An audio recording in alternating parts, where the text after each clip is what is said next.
Nuclear जो हथियार उनको बेच दें या कोई कम कर दें, शॉर्ट रेंज वाले कर दें जो बड़ी रेंज वाले हैं।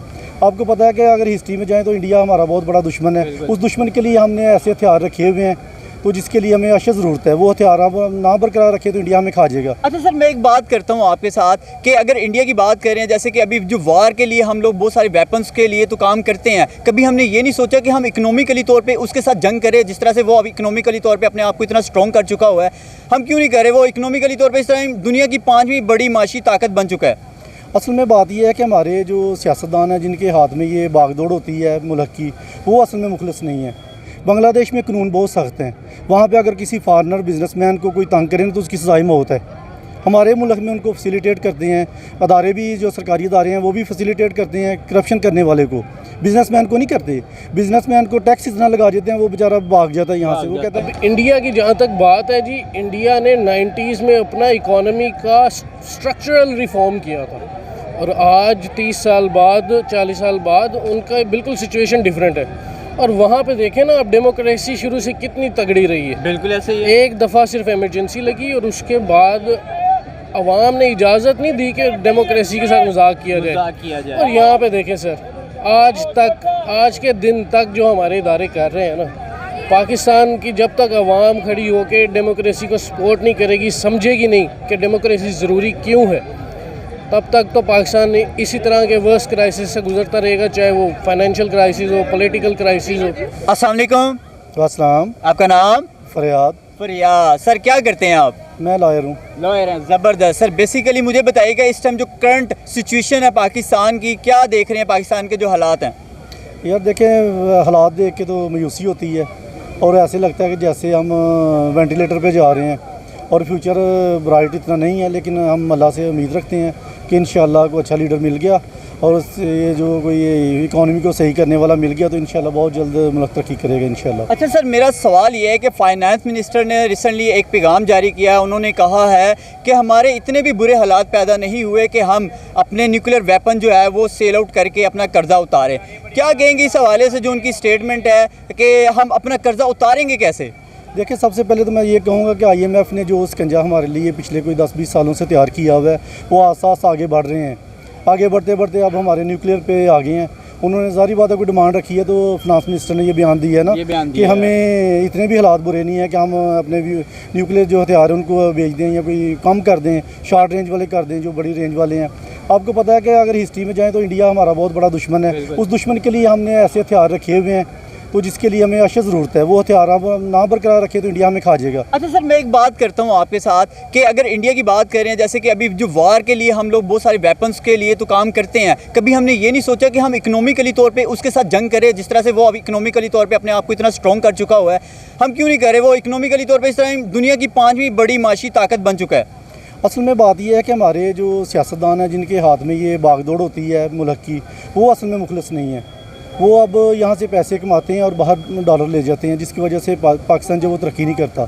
अगर यही जो 20-30 नामवर सियासतदान हैं, अगर ये अपने पैसे पाकिस्तान में ले आएँ और ये एक कौमी डायलॉग करें बैठ के, क्योंकि पहले तो ये है कि कंसेंसस नींद में हो रहा है या आपस में इत्तेहाद नहीं हो रहा, जिसकी वजह से मुल्क डूबता जा रहा है। सर आज की अगर सूरत हाल बताएं तो आज भी बहुत बुरा हाल है कि आज मैं आपको बताऊं कि ज़मान पार्क में जिस तरह के क्रिटिकल कंडीशंस है कि इमरान खान जो कि हमारे साबिका वज़ीर आज़म हैं, उनके घर पर धावा एक बोला गया और उस घर का पसमार करने की भी कोशिश की गई है। दूसरी तरफ बात की जाए, जैसे कि अभी आप इस्लामाबाद में आप देखेंगे, दूसरी तरफ वहाँ पर भी दावा है। क्या कहेंगे सर, जिस तरह के हालात पाकिस्तान में पैदा किए जा रहे हैं, क्या यहाँ पर कोई इन्वेस्टर आएगा, यहाँ पर कोई इकोनॉमी बेहतर होने की कोई पोजीशन नजर आएगी?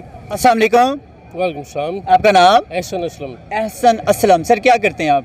मैं जी न्यूज़ प्रोड्यूसर हूँ, दुनिया टीवी में होता हूँ। ज़बरदस्त। बेसिकली जो मेरा आज का क्वेश्चन है वो ये है कि हमारे जो फिनेंस मिनिस्टर हैं उन्होंने ये कहा है कि हमारे इतने बुरे हालात पैदा नहीं हुए कि हम लोग अपने जो कि एटमी असासा सेल आउट करके अपने मुल्क का कर्जा उतारेंगे। क्या कहेंगे उनकी स्टेटमेंट पर?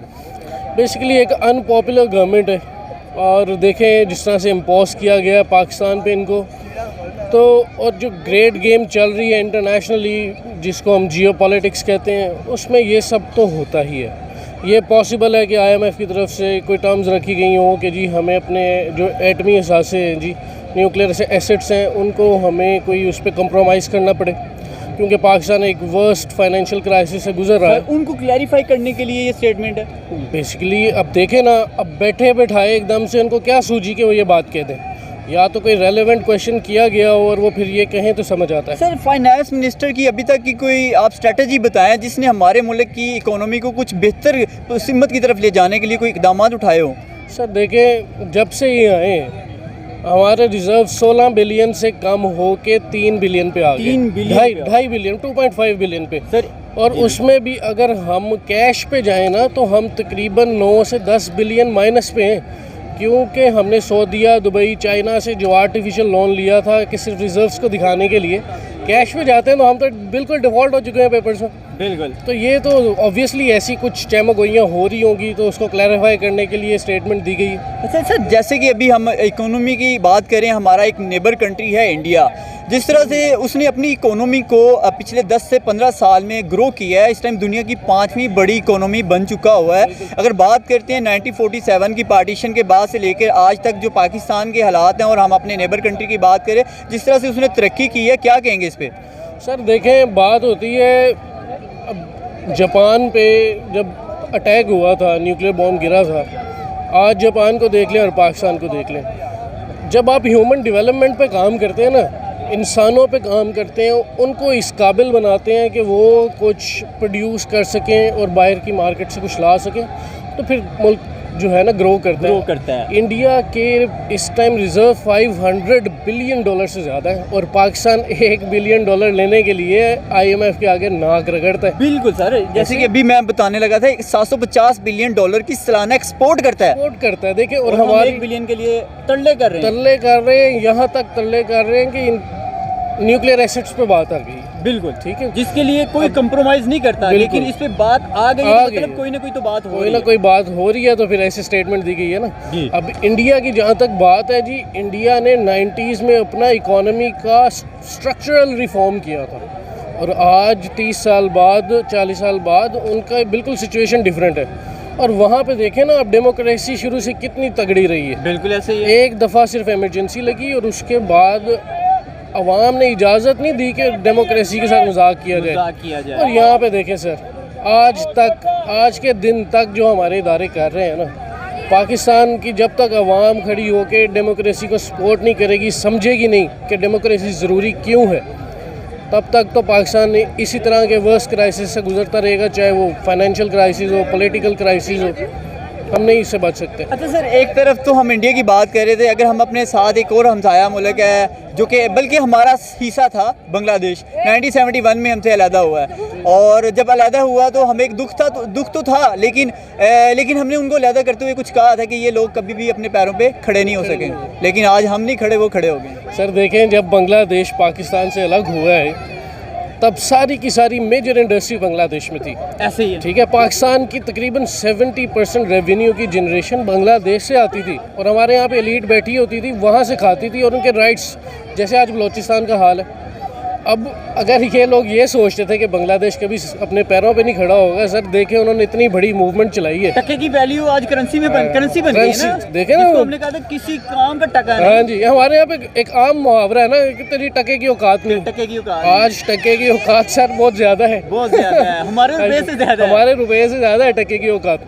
अब बांग्लादेश जब बना है, उनके लीडर्स, उन्होंने इतनी कुर्बानियाँ दी हैं सर, हमारी फोर्सेस ने क्या क्या किया है, सारा कुछ हिस्ट्री में है। हमें कुछ और बढ़ाया जाता है, मैनिपुलेट की और बात है।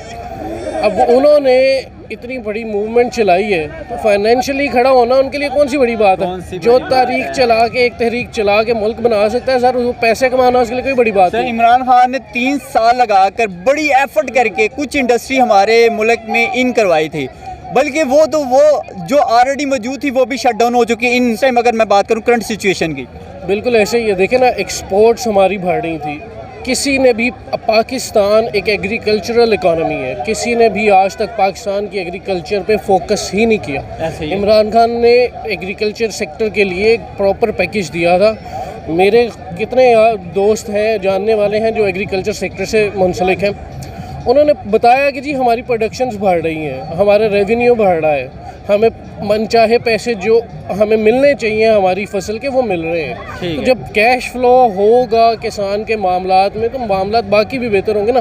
कंस्ट्रक्शन सेक्टर में उन्होंने देखें कैसी पूरी एक पैकेज दिया था, वो भी स्पीड अप हुआ था काम। बिल्कुल ऐसे ही है। अब जितनी कोशिश खान साहब ने सारी की थी वो एकदम से इन्होंने 10 माह में 1 साल में उड़ा के फेंक दी। तो अब इस क्राइसिस से निकलने के लिए इलेक्शन हो भी जाता है ना, तो इलेक्शन के बाद भी वो 10 साल तो मिनिमम है कि कोई किसी को ना छेड़े, सब एक दूसरे के साथ मिलके एक जिस्म की तरह काम करें तो फिर पॉसिबल। हमारी इकोनॉमी का हाल है कि यहाँ पे डाकू बैठे हुए हैं, चोर बैठे हुए हैं, लूटने वाले बैठे हुए हैं, जिसकी वजह से जो इन्वेस्टमेंट करने वाले लोग हैं ना बाहर के फॉरेनर, वो यहाँ पे नहीं आते। वो कहते हैं कि अगर यहाँ पे करप्शन बहुत ज़्यादा है, इन्फ्लेशन बहुत ज़्यादा बढ़ गई है, सर इसी वजह से हमारी मार्केट को चूज़ करने की बजाय वो लोग बांग्लादेश की मार्केट को चूज़ करते हैं या फिर इंडिया की मार्केट को चूज़ करते हैं। अगर बात करें रिसेंटली चाइना से बहुत सारी इंडस्ट्री जो है वो इंडिया में शिफ्ट हो चुकी है। इंडिया इसीलिए इसी वजह से देखा जाए तो इन्वेस्टर भी वहाँ बहुत ज़्यादा है और वहाँ की इकोनॉमी भी हमसे बहुत अच्छी है। जी इस असल में ये बात ये है कि हमारी जितनी भी इंडस्ट्री है ना वो 70 के करीब जो है ना वो चली गई है बांग्लादेश में। बांग्लादेश में कानून बहुत सख्त हैं। वहाँ पे अगर किसी फॉरेनर बिजनेसमैन को कोई तंग करे ना तो उसकी सज़ाए मौत है। हमारे मुल्क में उनको फैसिलिटेट करते हैं, अदारे भी जो सरकारी अदारे हैं वो भी फैसिलिटेट करते हैं करप्शन करने वाले को, बिजनेसमैन को नहीं करते। बिजनेसमैन को टैक्स इतना लगा देते हैं वो बेचारा भाग जाता है यहाँ से। वो कहता है ये टैक्स बहुत ज़्यादा है और टैक्स भी बिला वजह लगाए हुए हमारी हैं। लॉन्ग टर्म पॉलिसीज नहीं है जिसकी वजह से यहाँ इन्वेस्टर इन्वेस्ट करने को तैयार ही नहीं है। जी बिल्कुल ऐसे ही है। लॉन्ग टर्म पॉलिसी इसलिए नहीं बनती क्योंकि यहाँ पे जो हुकूमतें हैं ना वो भी स्टेबल नहीं होती। उनको पता नहीं होता कि हमने 5 साल की यहाँ पे रहना है, 2 साल रहना है, 3 साल रहना है। आपने पीछे हिस्ट्री में देखा कि ज़्यादातर तो फौजी आमरीत यहाँ पे रही है। फौजी आमरीत की वजह से आज तक हमारा पाकिस्तान नहीं चल सका। अगर देखा जाए बात करते हैं हमारे नेबर कंट्रीज़ में, वहाँ पे तो कभी ऐसा नहीं हुआ कि वहाँ कभी मार्शल लगा हो।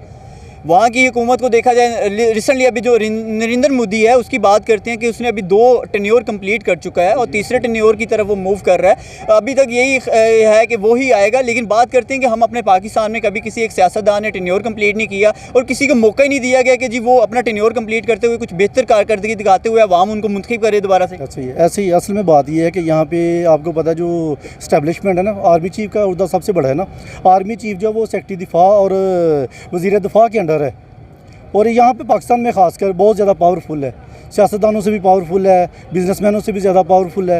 हालांकि हर जगह पे जो कौमी इंटरनेशनल लेवल पे डायलॉग होते हैं ना अमेरिका के साथ, बरतानिया के साथ या जो बायलैटरल मुज़ाकरात होते हैं वो आर्मी चीफ के साथ करते हैं, ना कि सियासतदानों के साथ। पॉलिटिशियन का सिस्टम ही ख़त्म कर देना चाहिए अगर हमारे उन्होंने ये सिस्टम को चलाना है तो। असल में बात ये है कि मैं तो कहूँगा ये जो डबल स्टैंडर्ड बने हुए हैं, डबल निज़ाम है, पार्लिमानी निज़ाम भी है, प्रेसिडेंशियल निज़ाम भी है, इनमें से एक होना चाहिए। जितने ये MP MNO पे खर्चा होता है, सियासतदानों पे, इलेक्शनों पे खर्चा होता है, इसको कम करके और ये इसको कौमी हुकूमत पे लगाना चाहिए और डेवलपमेंट पे लगाना चाहिए।